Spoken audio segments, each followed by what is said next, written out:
and then we'll get into it. In the name of the Father, and of the Son, and of the Holy Spirit, amen.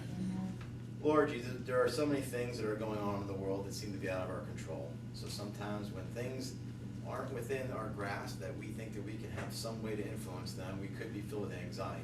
Even those things that are happening in our lives that are good things, oftentimes those too can bring apprehension. So we just ask in a special way to take away the cares and the worries of the day. Anything else that we might have on our shoulders, nothing that we can take care of now. And just be with us. Give us a very calm heart and give us a quick mind. And be with all here. Send your Spirit among us. And we pray this in the name of the Father, and of the Son, and of the Holy Spirit. Amen. Okay, so today will be the bioethical aspect of this class, and then next week we'll get into the human sexuality. So we've already had a little bit of a foundation, at least the first week, on what exactly the foundations of moral theology and such, and then the Imago Dei, what it means to be made in the image of God, and so on. So tonight we'll start out by reading through the outline, and I'll work from there. It talks about human life being sacred because from its beginning it involves the creative action of God and remains forever in a special relationship with the Creator, who is its sole end. I think this is sometimes it's very easy for us to forget, and maybe if we can just recall the terms that we even use for begetting children. Animals reproduce. We procreate. So let's just think of the etymology of the word. We create with. It doesn't always enter our minds on I would say the front burner. So even though, yes, we are responsible for the body of the young person, and we never split the person up, we're not the origin of its soul. Okay, so we have to understand that this is a composite being that somehow God cooperated with. It's not always something that we think of. Anyway, some of the real basic biblical, just verses for respecting life. We have Genesis 4:1, the man had relations with his wife, and she conceived and bore Cain, saying, I have produced a man with the help of the Lord. Again, so it's just helping us understand that this is the origins of that. And then often we say all this, you formed my inmost being, you knit me in my mother's womb. And then again in Jeremiah, before I formed you in your womb, I knew you. Before you were born, I dedicated you. A prophet to the nations I appointed you. And of course, in the 1 Corinthians, Paul talks about how our bodies are temples of the Holy Spirit, whom you have from God, and they are not your own. But that's important. We'll probably even talk about that again next week. It's not something that us in a culture where we are quite fond of our independence, that our bodies are not our own, and especially in marriage, as we'll see next week. The husband's body really is to the wife, and the wife's body to the husband, in custody of each. So anyway, the church says that willful acts of harm and violations to the dignity of the person are morally wrong and are injustices to the person and to the Creator. Justice towards the Creator on the part of man comprises, as we see, two elements: obedience, one, to the order of nature, and emphasis on the value of the person. But in any case, there can be no justice towards the Creator where a correct attitude to his creatures, and in particular the human being, is lacking. So all human dignity must be preserved from conception to natural death. We'll start off with abortion. These are the issues that I deal in class with the high school students, and oftentimes we'll refer to them as the hot button issues or the controversial issues. I like referring to them more as the issues that rise passion in people. These things are usually very close to something deep within the person, and to speak with somebody who may not understand it the way we do, may not comprehend it, may not accept it, it does no good to disrespect that person or to simply hold your fist up. You know, we're here to evangelize, and that has to be done in the spirit of love. And something that an older priest taught me a long time ago. I do a lot of ecumenical work tomorrow. I meet regularly with some Protestant ministers and a Catholic priest, and we just sit down and discuss things. And we've been doing this for a while, and I've been friends with these people for years. If it was a matter of sitting there and trying to show where they're in error, our friendship would not have gone by the first few months.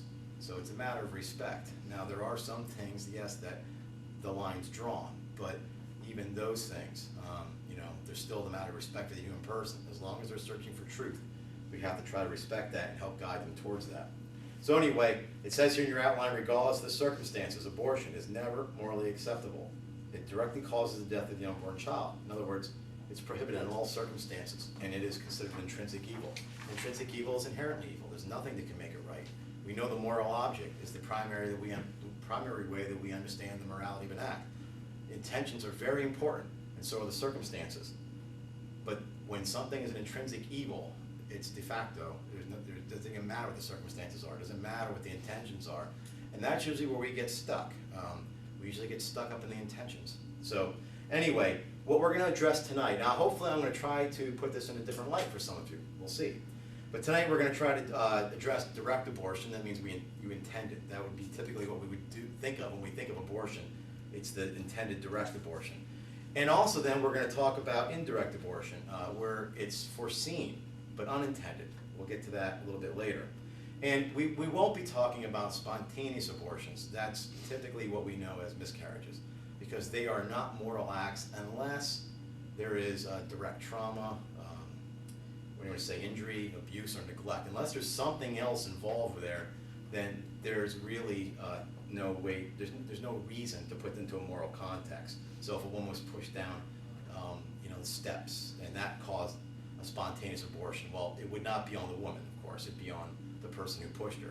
If the woman abused her body and that caused a spontaneous abortion, then. But those really are not the abortions that are controversial. All right, so we're not speaking about those tonight.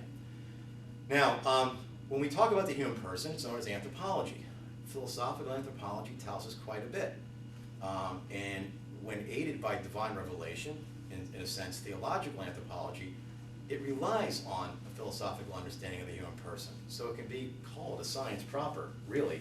But with the aid of divine revelation, much can be gained for us to understand the human person. So we already laid that groundwork by talking about man being made in the image of God. But now we're going to try to discuss a little bit farther the ontological meaning of the human person, their being, in terms of the beginning of life, and also in terms of personhood. So 3 things that I'll be talking about before we move on in the outline is: when does life begin? Is it a human life? And is this human life a person? These are, in my understanding, 3 logical steps that we have to move through to get to where we need to be able to discuss this. First, when life begins. Often in the early part of Christian history, before we had molecular biology and such, life began with quickening. At least that's what they had thought, okay? In other words, until there was some animation in the womb, they did not assume that the soul was in the body, which is why the soul in Latin is anima. It animates. So they understood that when the soul entered the body of the fetus at the time of quickening, then that was the beginning of life. Now, some people might use that argument to say, well, see, the church has changed its position on abortion because they would not have called it abortion up until that time of the quickening. It's not really something we're going to worry about arguing here tonight. They've always said that once it was known to be a life, at that point on it was abortion. The fact that we know that it's life earlier doesn't change anything. So there was nothing dogmatic that came out and said, well, at the time of quickening, this is when life begins, and before that, it was always, so it was not something that changed. It's not really good reasoning, all right? Today we know differently. We know when life begins. It's a biological question. It really is not a theological question. So we can really thank the sciences for helping us with this. The minute that you have 2 haploid cells meet, you have a diploid cell, you have new gametic material. This is its own life. That's the beginning of life. There's really no other way around that. For someone to say that they don't know when life begins really needs to go back and talk to a high school biology teacher. It's not a theological question. Once that egg is fertilized, we have new gametic material. So as far as when life begins, it really should not be a question for us to have to settle. That already should not be done. Now, as a little bit of a side, because I don't remember looking through my notes that I saw anywhere else, as far as pregnancy comes, you know how there are some concerns for Plan B and other medicines that would be abortifacients. The American Medical Association has changed the definition of pregnancy from fertilization to implantation. So they've changed the language. Now they will refer to it as an established pregnancy. That's just playing loose with the facts. Fertilization began before implantation. So not something we'll really get into discussing here, but again, when life begins, the right of fertilization. Okay, so if we know when life begins, the next question then, is it a human life? Okay, well this too, you can understand philosophically. If it's not a human life, what life is it? I mean, there is no generic life. I'm not trying to be smug, but yeah, it brings a smile to your face because you're wondering, well, what is it? And again, not to be smug, but it's not a giraffe. We're not talking about some sort of fungus. We're not talking about yeast. We're not talking about any other animal. It's a human life. There's really nothing else to call it. Now, who knows? Maybe the way science is going, they will find a way. They've undifferentiated cells. Maybe they'll find a way to go back and come up with that where they have some sort of life, they become other things. Well, that'll be a tragedy in itself. And fortunately, it'll probably be after we're all gone, so the next generation of people can worry about it. But nonetheless, we know that it has to be human life. So the two things that should not even be part of the discussion is the fact that it's a new life. As soon as we have new gametic material, two haploid cells unite, and it is a human life because we have, and even if somebody says, well, I still don't think it's a human life, you do have the burden to say, well, then what is it? We'll start talking about people that might say, well, it's potential this, a potential that. I'll address that in a second, okay? So anyway, if life begins at conception and it's a new human life, then is this human life a person? Okay, now this is where the argument probably really starts, even though some people are still stuck on the first couple points. Okay, from a Catholic understanding, there are persons that are not human. We have the divine beings, right? We have the Father, Son, and Holy Spirit who are persons. We have the angels, both the angelic and the fallen. We're unaware of any extraterrestrial life, but if they were, and they were rational beings, sentient, then we would have to qualify them as persons. So we can say, yes, with divine revelation, we know that there are persons who are not human. But the reverse then, we know of no human that's not a person. How would we come up with that? Without being too dramatic, we can't be in the business of saying which humans are or are not persons, because we're going to start basing it on very subjective criteria. We've done that in atrocities in the past. This gets a little, I don't want to say easier, but maybe the argument seems easier because now we're talking about cells. We're not even talking about something that you can see and hold. So are these, multi-celled human life, do we consider that a person? We'll talk about that in a second. But anyway, what they will probably refer to them as potential persons. If they use the word potential humans, we're already back to our second point. Well, if not already human, then what are they? So we could take that off. We know they're not potential humans, but they might call them potential persons. So just a few quick terms, and if I had my board, this would have been a good night to have it, but it's being used over in marriage prep.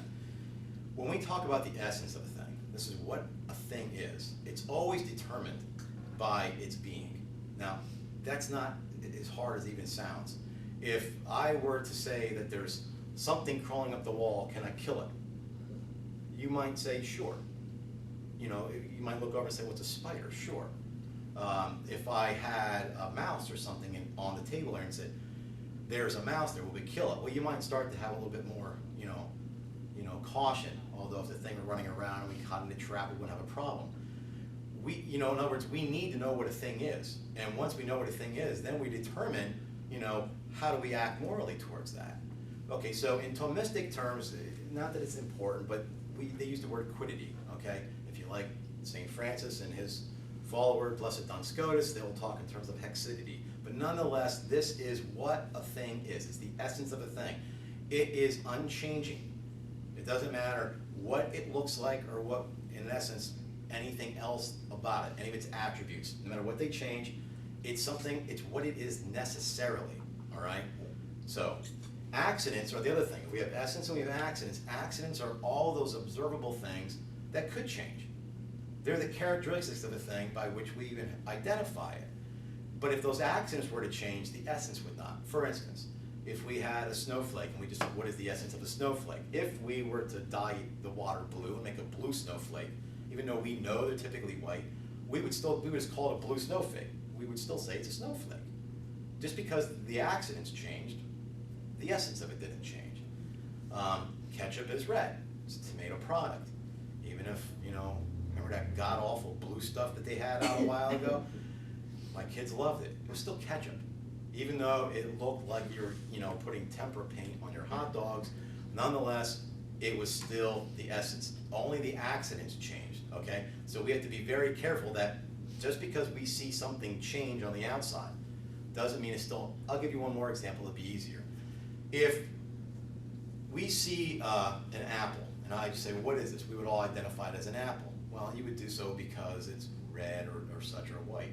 If I were to take a bite out of it, you would still say, okay, well, it's an apple with a bite out of it, but it's still, it's an apple. If we let it dry, you'd be an apple. No matter what we really did to it, you would still identify it as an apple as long as there were some accents there to recognize it, okay? So we have these two things going on.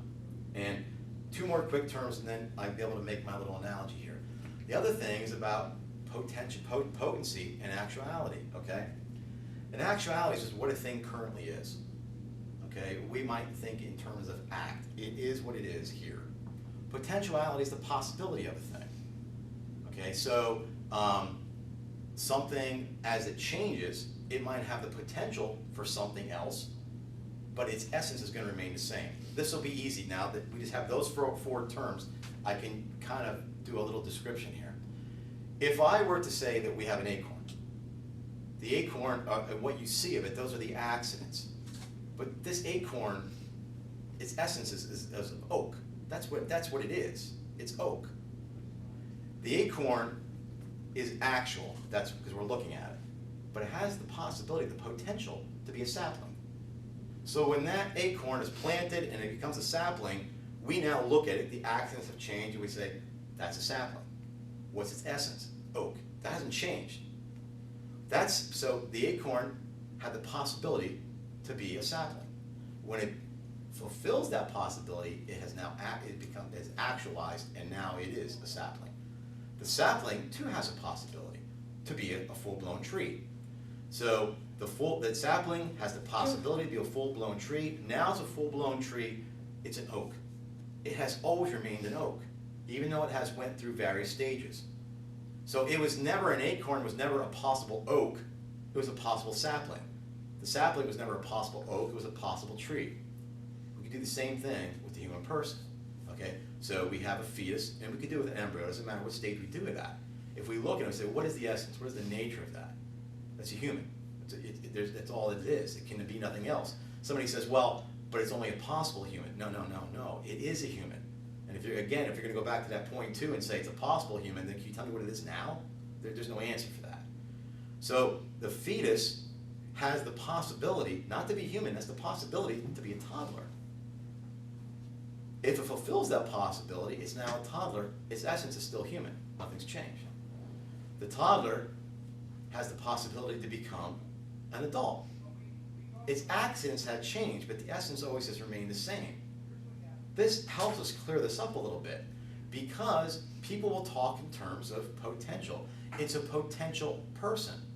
Well, we're not going to make that argument tonight as to whether or not we should consider some things persons or not, because hopefully it's somewhat self-evident to us that if we start to use subjective criteria, in other words, we might say, well, but how can it think? Well, how does a baby that's post-viability think? Or how does it express itself? And how will we measure that? Now, there are ethicists, and if I remember right, unless he's changed his position, Dr. Peter Singer, who said, he followed his logic to its conclusion. If we're going to talk in terms of a person being some self-sustaining being, then we're really probably talking about a 6-month-old baby, roughly. And he thought that up until that point, a woman's right to choose should be extended.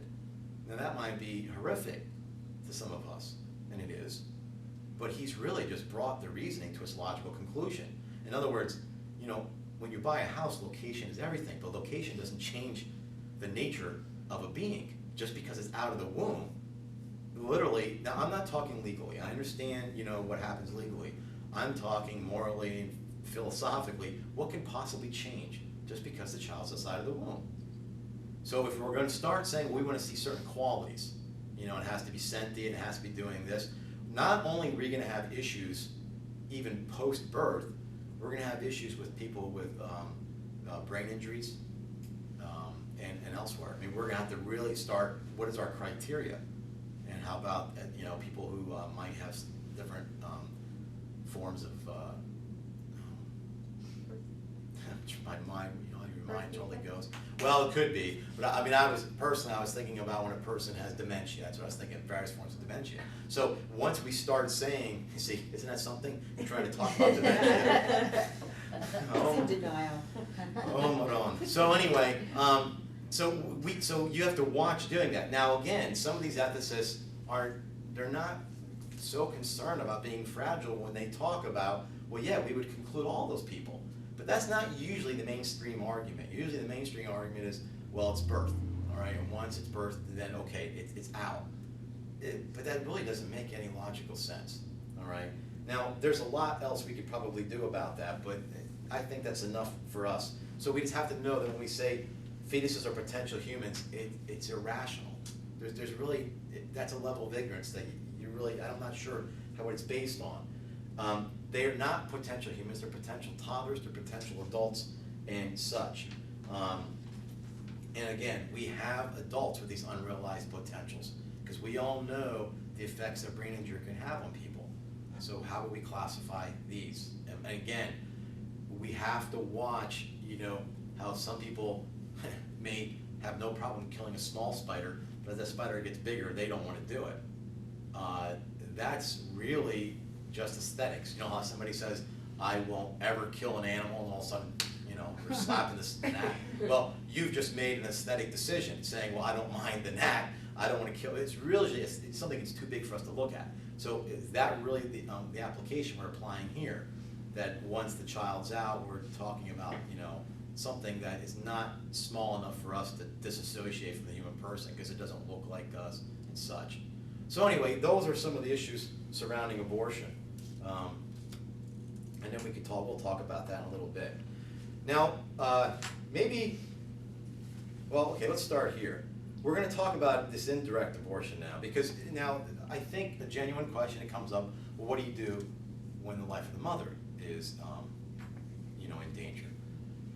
Now, that's a serious question that needs to be addressed. I don't always know that it's usually meant to be a weapon, at least some of the conversations I've been in, because I think when you have some politicians, according to Catholic moral thinking, even a pro-life politician can vote for a legislation that still supports abortion if it lessens it somewhere. So let's say that a pro-life politician has the ability to take a standing legislation and say, well, let's at least make abortion illegal, but I'll give you if it's in the life of the mother. We won't argue that one right now. People don't usually like that. So it's an argument that typically is used to, I think, throw a little bit of flack out there. But we're going to have to address it, though, because it is still a concern, all right? Often the church is chided that they care more about the unborn child than they do about the life of the mother and such. Your outline says here that interventions that seek to treat the mother's illness but result in the death of the unborn child may be permissible. We're going to talk about this a little bit more at length. Is the act directly aimed at treating the life-threatening illness? Would the mother and physician save the child if it were possible? The death of the child is not the means, and I'll break these down into rules, which the mother's life is saved, but there's a side effect, and I'll talk to you about the principle of double effect.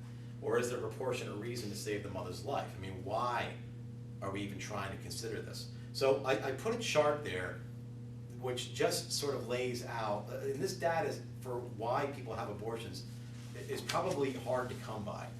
This is the most current one that I can find from 2000. Did you see it on the back of your papers there? On the back of the handout. The back of the handout, okay. These are reasons given for abortion. AGI is the Alan Guttmacher Institute, so he's the president or past president of Planned Parenthood. So these are not figures that, this isn't the Priest for Life figures. Nobody's not going to say we fudged it. So nonetheless, yeah, rape and incest typically are brought up, and it should never be diminished, but it is a very, very small, less than 0.5%.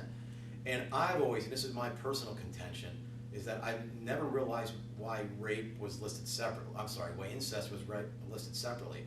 It's rape. If it's involuntary, it's rape. It sounds bad, you know, because there is a different level to it. I can tell you why. Why is that? Depending on the state that you live in, it's a different municipal code in terms of whether or not they have to report it. Oh, Whether yeah. or not it's illegal. No, you're right. No, I understand. You're right about that. I guess I was thinking why we always bringing it up. Look at me but- You're right, though. I'm sure legally there's a difference. Oh, you obviously have to report because the minor's involved. But you can see from these figures that the majority of abortions are elective. The woman can't afford a baby now, 23%. They're just simply unready, 25%. They have problems with their relationship, or they don't want to be single parents, 8%. Interfere with educational plans or career plans, 4%, and others 6%. You know, okay, not that these things are not important and good intentions. So this is why we have to think back to the various ethical methods we had spoken about. Because if we're going to say, what would we do for the love of this person? You know, we'd be situational ethicists and Joseph Fletcher. If we were going to say, well, okay, you know, we think abortion's bad, they should be rare. Sometimes you hear someone say that. Okay, well then that's a consequential position. Because when we determine a moral act, we are determining not the why primarily, but the what. And the what's an abortion. Now, again, we're going to try to go back and treat a little bit exactly what do we do then when the mother's life's in danger, all right? So anyway, one other thing about this first, and everybody knows Roe v. Wade. Well, you know, right on its heels, Doe v. Bolton put out there exactly, well, let's say it gave parameters for what exactly is the life of the mother. Because when we hear this on the news or in various maybe conversations, we're thinking about the woman is on the, you know, in the operating room, well, not operating, but in the birthing room, and if something doesn't happen right now, she will die. Okay, well, that's not really how Doe v. Bolton understood health. And so they widened it, and there's other cases that were surrounding this that, you know, is better for somebody, maybe like yourself, Laura, to deal with. But let me read Doe v. Bolton. It says, about the life of the mother, it says, the vicissitudes of life produce pregnancies which may be unwanted, or which may impair health. And it talks in the broad void sense of the term, which was another court case. Or which may imperil the life of the mother. Now here's where they start to say, what are we speaking about when we talk about the life of the mother? Or in which in the full setting of the case may create such suffering, dislocations, misery, or tragedy, as to make an early abortion the only civilized step to make. These hardships may be properly embraced in the health factor of the mother as appraised as a person of insight, or they may be part of a broader medical judgment based on what is appropriate in a given case, though perhaps not necessary in a strict sense. So the definition of the life of the mother was broadened, and there's a lot of leeway with that. So we can talk about mental duress and such, and other things. So we're not just simply thinking physical life here. It really depends on maybe how the physician coins or words it. I couldn't give you much more on that. If anybody has anything to add, please feel free. But, yes. Oh, did you have your hand? Oh, no. Oh. I'm just looking at my cubicle. Well, you know, you gotta watch it. This was an auction. You just would have bought something. Okay. I take that. Okay, but let's just put that aside, because, you know, it's no sense arguing the nuances, aspects of it. Let's say that some, you know, and I have to just back up a little bit. Now, those of you that are teachers, and even not, you know there are families, even in the school, who, and I was told, you know, by the husband, that the doctor told them, if you don't abort this child now, your wife and child will both die. And, you know, and I saw them walk out of here and graduate. It's a hard thing to call absolutely. You know, there are cases, all right, ectopic pregnancies and such, that we know these things are not going to go to term. But then there are other instances that, you know, are we really talking about we know with absolute certainty? But let's put that aside too, because there's no sense arguing the nuances. But I think it's at least safe to assume that we don't always have that absolute certainty. Sometimes, but not always. So we're going to assume this is a medical condition. We'll talk about maybe like a uterine cancer or something, and this is advanced stage, and the woman's pregnant with here. So the church understands, and this is done through natural law, a principle of double effect. Okay, this is not oftentimes people say, well, it's the lesser of two evils. That's not really what this is, what this covers. There's 4 principles for this. And if I had a whiteboard, I'd put them up for you. The first principle is the object itself must be good. That does nothing in morality changes. So the object must be good. So if a woman has uterine cancer, our object is to treat the cancer. We're treating a pathology. That's good. So, okay, that has to be settled. The bad effect must not be intended, even if it's foreseen. Okay, so in the case of uterine cancer, yes, it's understood that the child, the pregnancy is going to end. It's foreseen, but that's not intended. I mean, in other words, if you had a magic wand, could you just undo it? But you don't. Okay. The third, the good effect can't flow from the bad effect. What that means is the health of the mother cannot be achieved by what's being bad. So if what's good is healing the mother and the bad is the abortion is not healing the mother. It's removal of the uterus. That is what is causing the good effect. So we have to be very clear, because again, this is a biblical mandate. We must not do evil that good come from it. And the final one is that there has to be some proportion here. Okay, this cannot be, the woman is going to, and I know this wouldn't be an argument, but this cannot be the woman wants plastic surgery or something that might put the child at risk. There's no proportion between aesthetics and a child's life. But when we have the life of the mother and the life of the child, look, we're talking here, there's an instance where these are equal. And first of all, everything has to be done right to save the person, but if it can't, okay, then we have to start looking, is what we're doing good? Yes, healing the pathology of the uterine the cancerous uterus. Does the good effect, the healing, flow from the bad effect? No, the bad effect's the child dying. That child dying does not heal the mom. Is it intended? Well, no, but it's foreseen. And again, is it proportionate? It fulfills all those things. So this is more nuanced. I mean, you could imagine trying to make this in some sort of, a TV talking head point debate. It wouldn't work. Or even maybe, just trying to talk on the street. Nobody has time for this type of talk. So when people hurl that at the Catholic Church, you would even allow somebody to die. You'd allow the mother to die. You don't even care. All you care about is that baby. It's not true. Well, yeah, you would. You'd let that baby die. No. Well, everything would be done. Yeah, but in the end, you would make sure that the baby died, or the woman would die, not the baby. I don't know where that comes from. It's been nothing I have ever learned in any, and I've had probably at least 4 or 5 graduate level courses between medical, moral, life philosophy, and I've never heard any of that. But I'm thinking of the saint, the Italian mother, Yeah. who was a doctor. Yes. And she's the one that said, "Save the child, save the child, save the child." Fair, I'm so glad that this is prophetic, because I was going to bring her up next. Okay, now you have a minimum of charity or love that Christ determines from us. This would be it. This is the minimum. You cannot do harm that evil may. You may not do evil that good would come of it. If the building were on fire and there were other people in there, self-preservation lets you know that yes, you can get out. There's nothing wrong with saving yourself. Now, that's the minimum, but there's no upper limit. If you want to risk your life to save other people in that building, you go right ahead. If that mother makes the decision, save the child, not me, that's heroic. So why she's a saint? But it's not what's required of everybody. So we have, and she would fully understand that too. Mm-hmm. I know my wife would probably have done the same. Okay, so there's no upper limit to charity. So thank God that He sends people with these heroes like this that helps us. When was she made a saint? Is she not a saint? Is she blessed? Am I rushing the whole thing? Well, how long ago did she live? This is It's not, she's. Gianna. I don't know her.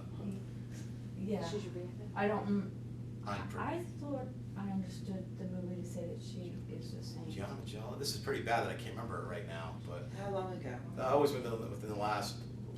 She was friends with John Paul II, so this was in the last 25 years. Not surprised. Yeah. Okay. Okay.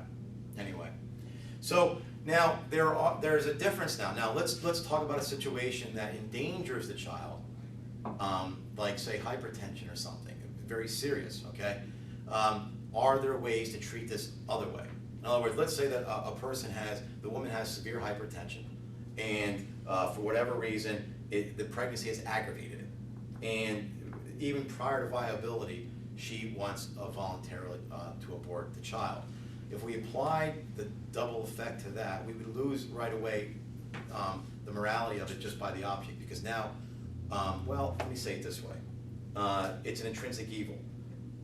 In other words, that child has to be aborted, and the good, if the woman was healed from that, comes from the abortion of the child. So the good act flows directly from the bad act.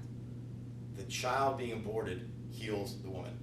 Now, I'm not saying that's necessary, but I'm saying if somebody were to make the argument that the woman with hypertension should still have the child aborted. In other words, depending on what this is fully treatable, but it could be under law, life of the mother. Am I clear on that? Is that a little vague, Laura? Yes, It's no? okay, I figured it out. Okay, okay, sorry. So anyway, and again, even though there still is a proportionate good between the mother and the child, the healing of the hypertension is directly stems from the abortion of the child, all right? So these are the parameters, and maybe we can do some discussion now. These are the parameters for us understanding the abortion debate. This, as everybody knows, is the largest social justice issue within the Catholic Church. There has, what are we up to now? 57 million babies have been aborted, I think, since Roe v. Wade. I mean, we're talking extraordinary numbers here.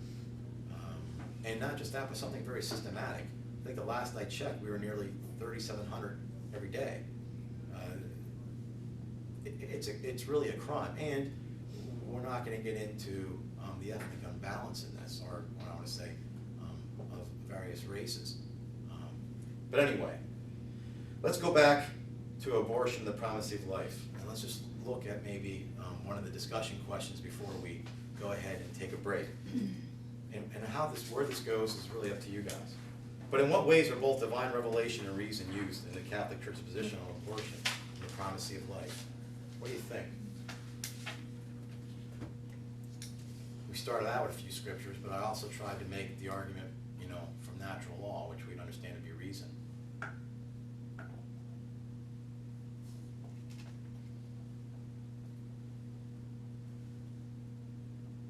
Or I could ask it this way. Maybe this is even a better way to put it.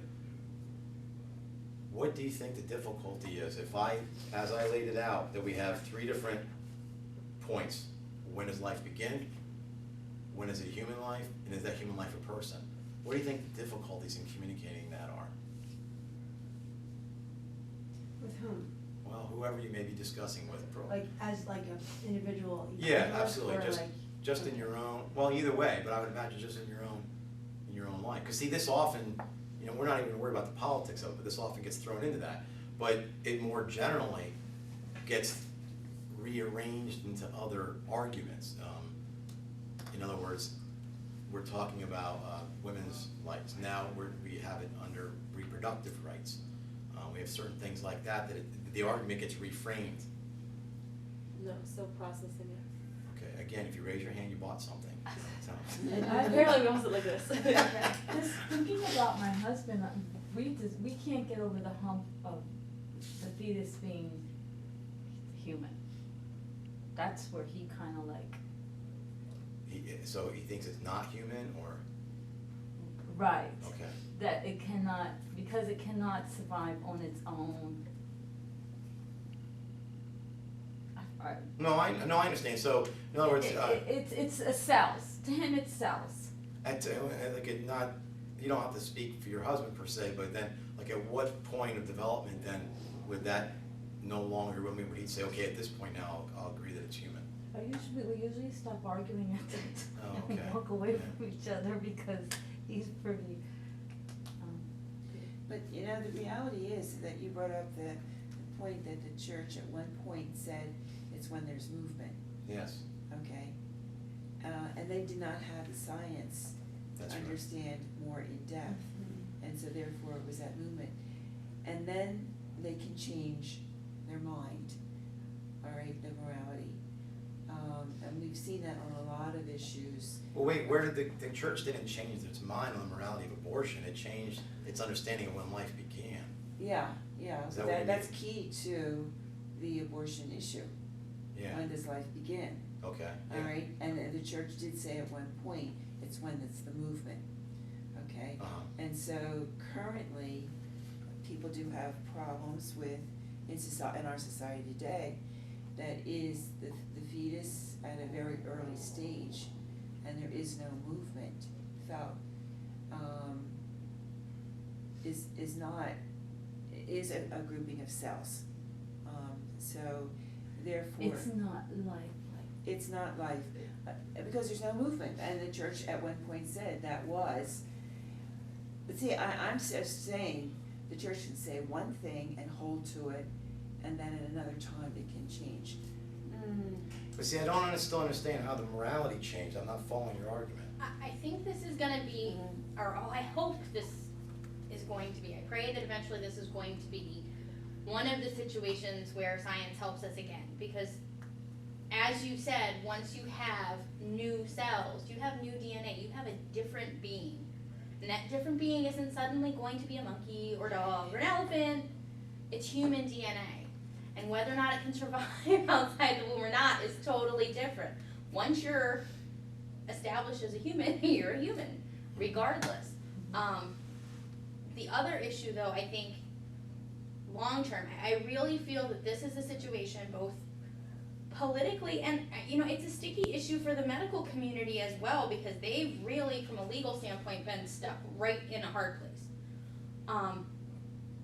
This to me almost looks like a situation where we have planned ignorance, because when you're talking about Roe v. Wade, and you're talking about Bolton, and you're talking about all of these other cases, if you look at where we've come in terms of genetic diseases, where we've gone with birth defects, where we've gone with childhood illnesses and cancers and just about anything else that really requires intensive treatment. In the 50 years since those types of decisions were decided, the science is completely different. Viability now is set all the way back at 22 weeks. Women that are pregnant with twins and triples and quads are told, get them to 22 weeks and we can keep them alive. We And can it used to keep be your kid, like 27, 28. right. We can keep them viable. We can ensure that they will have fully formed brains and that they will be, functioning people in society. And I feel like if, people had the guts to look at this and say, hey, wait a minute, there's a lot we can do to maintain the health of a mother through the gestational period. There's a lot we can do in terms of measures short of abortion. And I think a lot of women who ultimately succumb to the idea that, okay, well, it's for the best interest of my health, the idea of a second opinion when you're halfway through your pregnancy, we just wouldn't do that. But, I suffered with kidney failure in my first pregnancy. I was at the point where I was gonna have to be on dialysis or consider aborting my son. And I said, okay, well, we'll try it with the drugs and see what happens. And, there's all of these people that say, I was advised that, but that's not really what happened. And I just think it's one of these situations where we're locked in a mentality that is back in the 60s, and science is well beyond that. And I really feel that ultimately if we could somewhere come out in the middle and get rid of the things that are now really fallacies, they're just not true, that a lot of this argument would go away.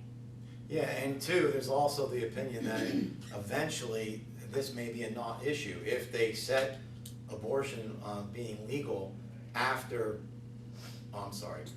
until viability, if some laws restrict that and viability keeps lowering, and we'll talk a bit later, but even forget about the morality of it, but what if we have artificial wombs?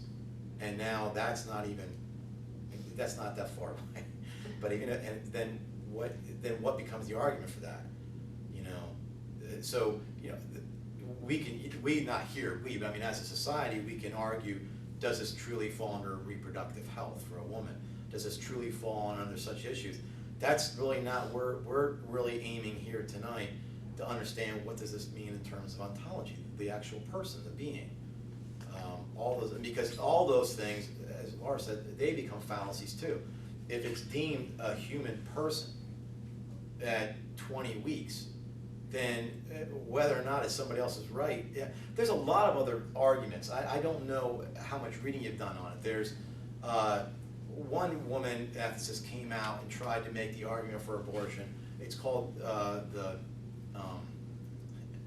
I might get it wrong, the expert violin case. Anybody heard? You've heard of this? Okay, so somebody, and I'm gonna have to paraphrase this because I don't remember it offhand.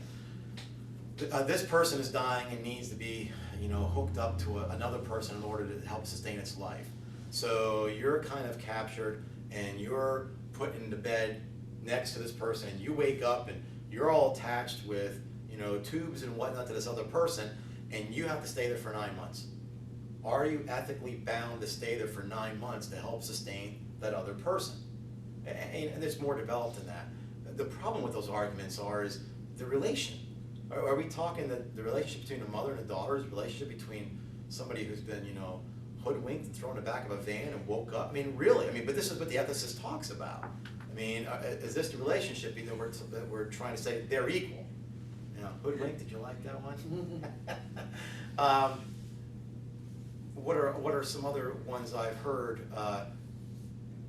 Well, anyway, my point is that all those things really, they're all fine theoretical arguments, but it still comes down to what is it? And that's what ontology always does. Just tell me what it is. If we can say what it is, we can move on from there. So when somebody says it's not a human person, intellectually, honesty would demand that you at least, what is it? Because if we say, well, it's not, it's a life, but it's not a human life, we're stuck. If we say it's a human life, but not a person, well, then you have some ability, not ability, but you have some responsibility to say, well, then, would define a person. I mean, because we all know the tragedies that happen when we start subjectively determining what is or is not a person, and such. You have something else? That's where we kind of get into this line too, because children, from a legal standpoint, are property. And so when we start with, the women's rights movement, in 1900, a 13-year-old boy had the same rights as a full-grown woman in terms of property and entering into contracts, and their personhood was completely diminished. And I think that's where a lot of the laws and a lot of the language comes from.